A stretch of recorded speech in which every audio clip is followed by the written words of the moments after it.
Okay, so what we're going to show you a bit here is while you're in your mercenary quarters and you start the game, this is sort of your private living quarters here, much like a captain's quarters in EVE Online. This is where you can get a good look at your character. And a big part of Dust 514 is having a persistent character that goes through battles and learns more skill points, earns more ISK, and upgrades that way. So what you're looking at here is just the dozens of skills that are available to you for the different types of weapons, the different types of vehicles, different sorts of drop suits, the armor that you wear into combat and such.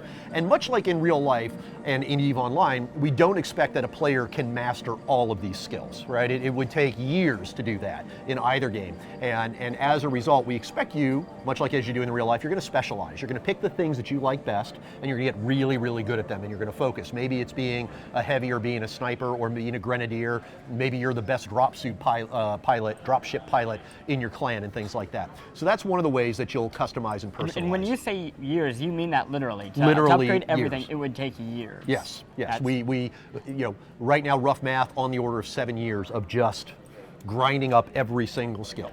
Wow.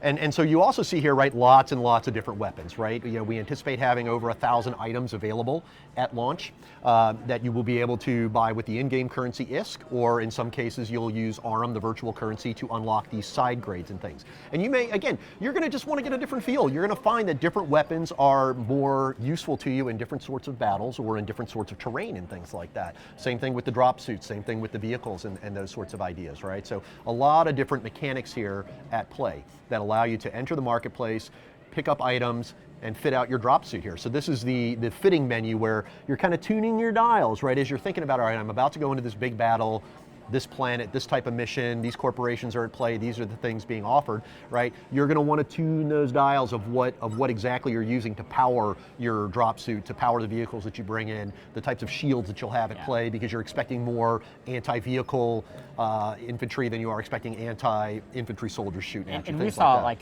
the items here in the hundreds. That's because once you die, you lose your items, so you want to buy them in bulk? That's correct. That's correct. A way to think about this is, right, is that much like in EVE Online, right, if you, a Titan is a big ship in EVE. It's a huge, colossal achievement to spend the months it takes to play the game, to negotiate, to mine, to fight, all the things that you've got to do to build that. It's a pretty epic achievement. And when you lose that Titan in battle, it's gone. And it's a really epic loss. And this is part of what, again, has made EVE just so much more meaningful for a lot of gamers here. The same mechanic applies in Dust, right? You will find a way to unlock better armor, better vehicles, and get sort of the top pinnacle of what your profession enables. And you may say to yourself, you know what, I am not going to take this tank, I'm not going to take this drop suit into this battle because I don't want to put it at risk. I don't want to lose it. I'm going to save it for the ones that really matter. If I make a stupid mistake on this little death match, maybe I don't lose anything meaningful. But when it's time to really go to war for a big corporation battle, all right, now I'm bringing out the big guns. Great. And there'll be a real sense of, you can just imagine all the players gearing up and getting their drop suits ready, getting their fittings ready for the ultimate battle. This is going to be exciting stuff to watch.